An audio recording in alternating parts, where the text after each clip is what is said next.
Thank you to everyone for your interesting presentations. I think that we covered quite a breadth of the scientific and also kind of a regulatory and policy side of vaccines. I thought I would start with a broad question, and I'll let you decide who would like to answer it. But given that a lot of the conversation this morning was about other existing interventions and interventions that are in the pipeline, I just wonder if anyone can comment on what you see the value of vaccines will be in, I think it was said before, controlling, eradicating, and or eliminating NTDs, and what the important value adds are. Does anyone want to take this? I'll make a comment, I guess, that has already been mentioned several times this morning, that certainly, with in most cases with the vaccines, I think that are coming forward, certainly for any NTD, it would be in the context of chemotherapy.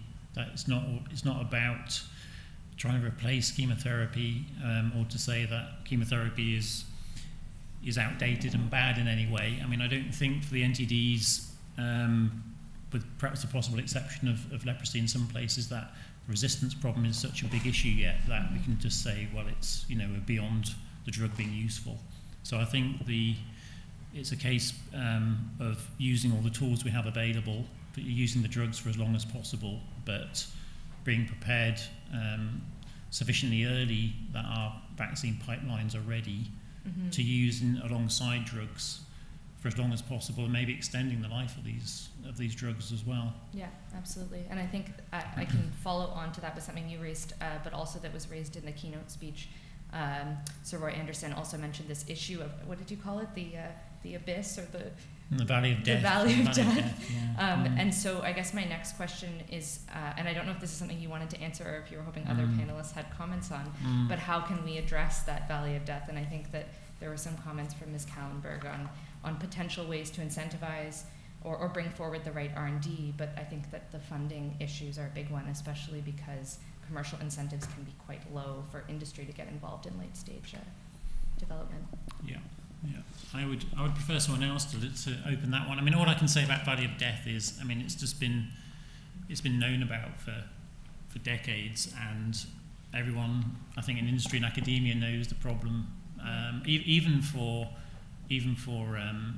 something where there is potentially a big market, there's still an awful lot of wastage and an awful lot of issues around actually predicting what the key molecule, whatever it is, or vaccine candidate is going to be at an early enough stage that you don't waste millions, if not billions, on something that eventually fails. Yeah. And I think it's so difficult, even in a case where there is a market, that in our case, you've got the added level of, often a lack of market, which really, it's amazing we've achieved anything in NTDs, to be honest, I think, with those sort of limitations that are in our way. But I think we've reached that stage with onchocerciasis where, we think we've got very good candidates, and we think we've got as good evidence as anyone else has had, really, for a vaccine candidate to go into phase 1.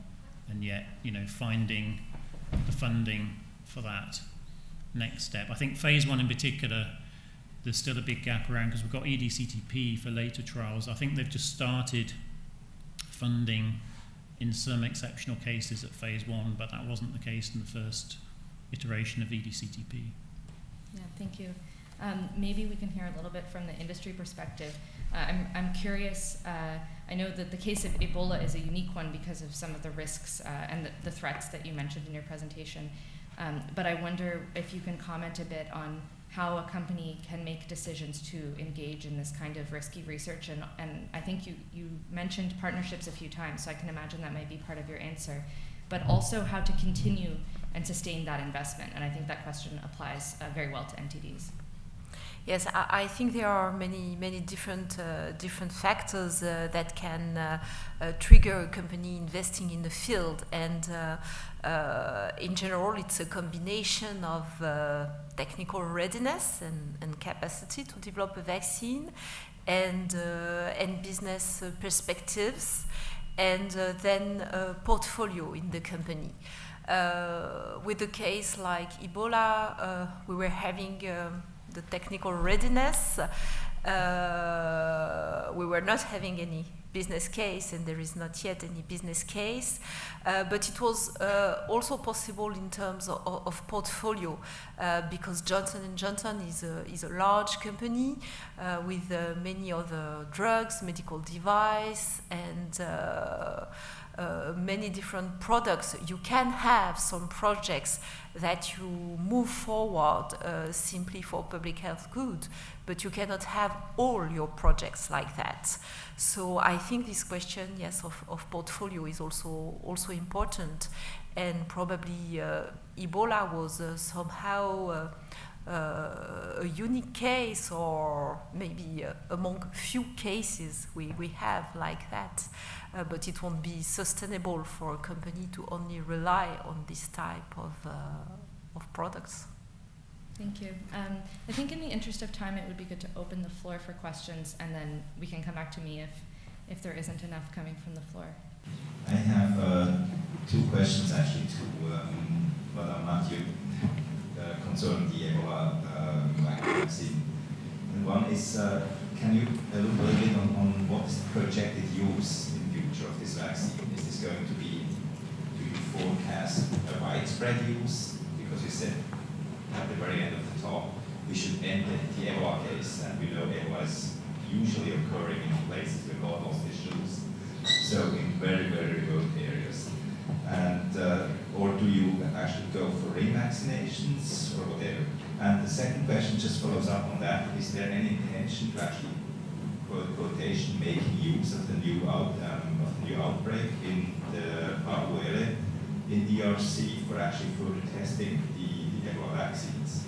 Because I've worked in that area, and this is really a place you only can fly in with very, very small planes, like 2 hours from the next airport. Is there any activity that is planned? So for the first part of your question, what I would say is that the use which is foreseen for Ebola vaccines in the very, very short term can be both reactive use in case of outbreak or prophylactic use. So far, there is a strategic advisory group of experts on immunization at WHO who have made a recommendation for reactive use of one vaccine which is more advanced than our vaccine today. Because based on the evidence which is available today, it's the only thing which was possible.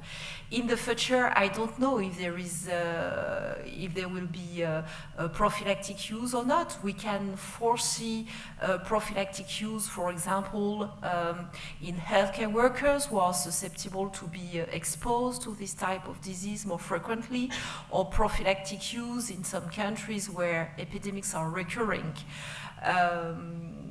So for us, it's more uncertainty than certainty. And there has been also some mathematical modeling made showing that as most outbreaks have been small, a relatively limited vaccination campaign around the case could work. So it's where we are today. So regarding the current outbreak in DRC, as a company, our vaccine is still an investigational vaccine. We don't have yet a marketing authorization. Nevertheless, we have phase 1 data, we have quality of the vaccine which is documented, and inventory. So today we stand ready, and we are as prepared as possible to be able to respond to a request. But it's international stakeholders, it's WHO, it's the national government who can take the initiative. So it's how we see our role. Thank you very much. Just to follow up on the mathematical modeling, there is a maximum important factor that should go into that, and that's how the health system is set up and what traditional beliefs are, because that was one of the major causes of the major outbreak in West Africa versus DRC. And that's why the DRC outbreaks usually are relatively maintained.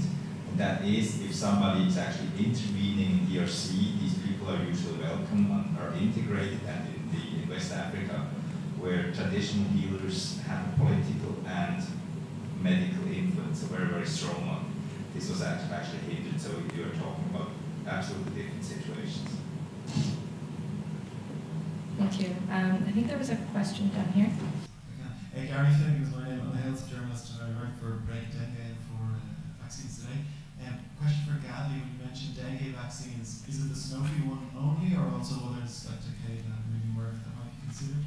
And while I have the microphone, Valerie, you mentioned a biometric verification system to check that you were giving the second dose to the right person. Is that used in other vaccines or is it a commonly used approach to checking that you've got the right person?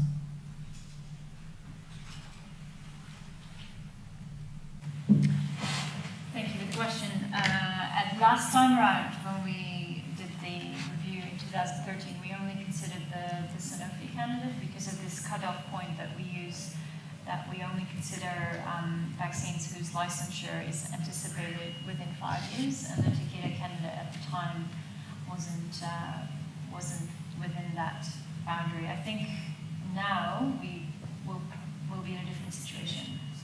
So in this upcoming round, we'll consider both candidates most likely.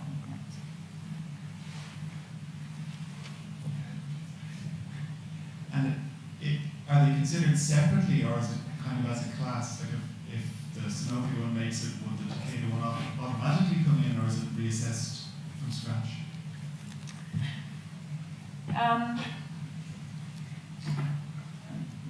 They would both be considered as potential investments in a dengue vaccine. We don't when GAVI adds a vaccine to the portfolio, we don't specify the product or the manufacturer. And if down the line a new product becomes available, that is better.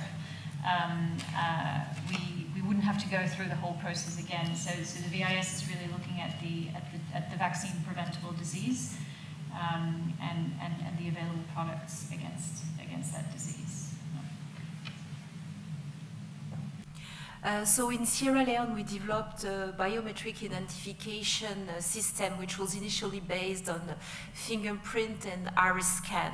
We had to develop this because people were not having ID cards with any picture, and often they were having a first name and family name which were the same.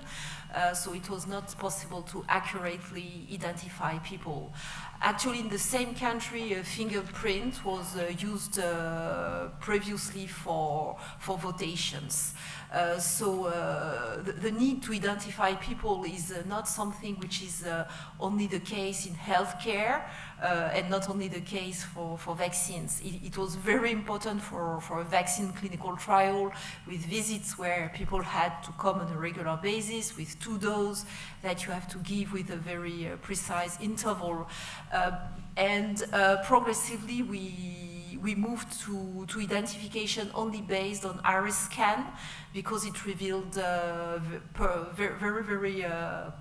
performing very well, and it does not need any contact. So in the context of an infectious disease, it was seen as an advantage, and it was well perceived by the population, well received.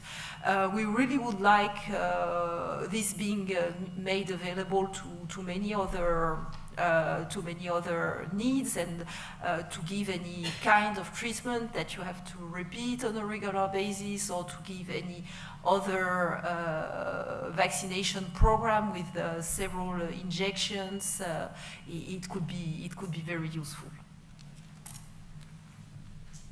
Thank you. Are there any other questions on the floor? I have a question for Eyoh.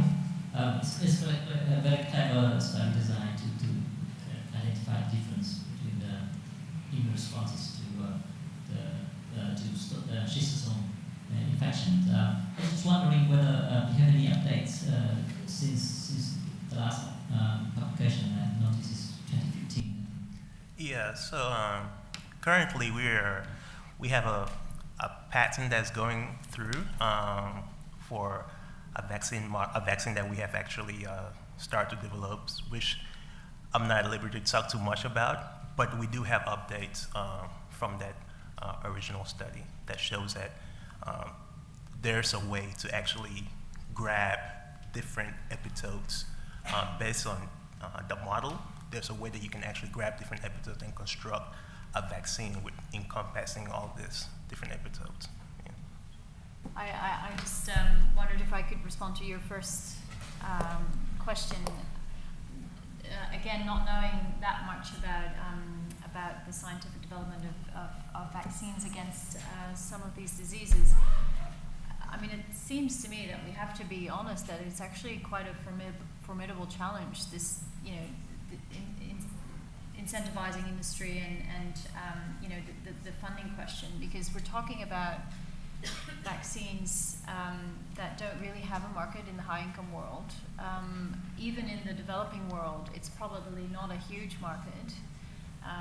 You know, most of them, we're not talking about epidemic diseases, so there isn't the sort of global health security argument that is, you know, that sort of brings an additional lens of interest to some donors. So, you know, I think it is a formidable challenge. I don't know if everyone would agree. I was thinking about, well, what precedents do we have, and I wonder if there's lessons to be learned from the Manafravac example, which was quite a unique public-private partnership, product development partnership, with a tech transfer and funding from the Gates Foundation and others with PATH and an Indian company that then developed a very low-cost vaccine against meningitis A that was rolled out in the meningitis belt and had a tremendous impact. And I also wondered about the AMR lens, because that's now being talked about so much as you know, an issue of great concern in global health. And there's you know, I mean, we're hearing it a lot in the donor fora where we operate in. There's real interest in this, and it sounds like from what I've seen on some of the posters and in the presentations that this is a potential lens that could actually benefit efforts to seek funding for some of these projects. So I don't know if anyone has thoughts about that, but these were just some thoughts that occurred to me when you asked that question. Yeah, I agree with a lot of your points, and I actually have a question for you in response. I think your examples of the precedent make sense with Manafravac. I wonder also about RTSS. I mean, malaria is a very different disease, and so the parallels won't be the same. But also, I think that the pilots that are going underway are an opportunity to learn. And I guess my question for you is, what do you see? Given that we haven't seen a vaccine for NTD, so it would be hard to say. But what do you see the largest implementation barriers might be to access? Because I think that the innovation barriers are quite clear, and from the presentations today, there's been a lot of focus on the scientific complexities. But of course, if we are able to get over these funding gaps and push things towards approval, there are going to be implementation issues as well. Yeah, absolutely. And RTSS is a really interesting case study. I keep saying someone needs to write this up. When you look at the history, it's fascinating in terms of how not just how the vaccine developed, but how the public opinion changed and evolved over time about this vaccine that, of course, everyone was very, very enthusiastic about initially, and then, you know, that faded a bit as you know, the trial results came out. And then there was this sort of turn where suddenly there was concerns about safety signals and, oh, we can't actually roll this out, oh, the efficacy is too low, we need to pilot it first, and that in turn raised a lot of suspicion from, you know, on the side of the countries and other funders, and at one point GAVI was in the middle of that because we were asked to fund the pilots, which we ultimately, our board decided to do. But so yeah, why aren't we jumping up and down for a malaria vaccine? That seems crazy, right? And I think, you know, the implementation aspect is important because this is a vaccine that requires 4 doses, including several doses given outside of the current EPI schedule, and one of them given in the 2nd year of life. And you know, there's simply no platform right now to reach kids. So even if in the trials you've been able to give 4 doses, and to be honest, 39% efficacy for a vaccine against a disease that is so prevalent isn't that bad in my view, but of course you've got to be able to get those 4 doses in, and that's a big reason for the pilots now, because we really don't know if that is feasible, and that's a perspective that I think many researchers and manufacturers need to have from the very start. How does this fit into the realities of developing country systems? What are the synergies, and what will be the challenges? I mean, if it's a great vaccine but it needs to be kept at -20, or it's got 6 booster doses, the effectiveness probably goes down a lot. I think that's a very important perspective that needs to be built in from the very start, and that probably requires partnerships to involve a forward-looking view and different partners from the very beginning. Coming from the basic science point of view, I think we do struggle because it depends what you want to do. Do you want to control or do you want to eliminate? And studying schistosomiasis, the drug therapy, I spent my whole presentation talking about how you use a drug therapy to discover this antigen. The drug therapy is very effective, but it's not going to be enough for elimination. So if we truly want elimination, vaccine, in most cases, is the way to go. But I know for a fact that when I do talk about vaccine for schistosomiasis, undoubtedly someone would ask me, do we really need a vaccine? And I think what they're asking is, are we really looking for elimination or control? And I think we have to decide what we want. And also, in my case, I cannot speak for anybody else, what is lacking in the way we think about this vaccine is innovation. Because sometimes we get stuck doing things how we used to do it, and we really do not allow ourselves to think outside the box. And that's basically because there's no incentive coming in. There's no maybe a bigger market or bigger financial incentive that says, okay, try something new. Because if you try something new, undoubtedly, you need money to try something new and something clever. It's not cheap. And the method that I've introduced is something that we have come up with, but it's something that it's not going to be a cheap process. So you have to wear that in. When you're a basic scientist trying to discover some of these things, sometimes you're hampered by what you can actually feasibly do. So I just wanted to make that point. Thank you. I think it comes back nicely to the first question I asked around the value of vaccines for NTDs. And I think also to build a little bit on the points about thinking about the characteristics of a vaccine early on. I think it's true, and in my perspective, target product profiles being developed to identify what we'd like to see in these vaccines is very important, but also at the first attempt or the first success, it's not always possible to achieve the basic successes that you need at the same time as other ideal characteristics. And I think maybe that's why we see RTSS with some characteristics that are really promising and others that are quite difficult on the implementation side. And sometimes a vaccine with lower efficacy but easier implementation feasibility is actually better than higher efficacy. Absolutely. So it's trade-offs. Before we wrap up, is there any burning question? I don't see one. Okay, so thank you again to everyone for contributing. I think the conversation was very interesting, and hopefully we can continue over coffee as necessary. Thank you.